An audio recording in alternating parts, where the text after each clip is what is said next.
Tyson entering the WWE, is that a good thing for the sport in general? And secondly, as well, with WBC doing franchise champion, do you see yourself being elevated to that status or a super champion, or what's the criteria? Have you been in talks with Sullivan regarding this? With the franchise champion, no, I haven't been contacted about that or anything. To be honest, I really don't understand it. Why we need a franchise champion, and I heard after that it's another type of champion. Look, at the end of the day, it's too many belts in the division. Period. It's just too confusing. If it's confusing to the fighters itself, and we're in the business, just imagine to all the fans that enjoy boxing. It's just too confusing. That's why I always say one champion, one face, one name, and that just throughout all divisions. So, simplicity is what I enjoy the most.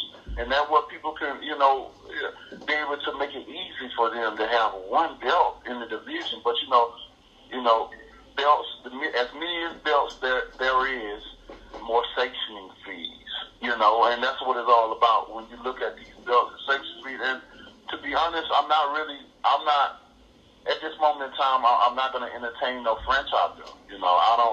I don't like the criteria that comes behind it. What I've been hearing about, you don't have no mandatories, and if you get beat, you're still a champion and all that. No, you changing up the whole definition of becoming a champion and a contender, trying to get that glory to say, and the new, and the new. That's the special moment about being able to be the champion and switching over those belts to hear those sweet words, and the new, and still, it's like, but if you can't, if you still gonna be a champion, it's like, and you're not giving up. It's so confusing and scrambling to me, and it's like I'm not gonna entertain that, But in the second part with the WWE, I don't see where it can be a bad thing.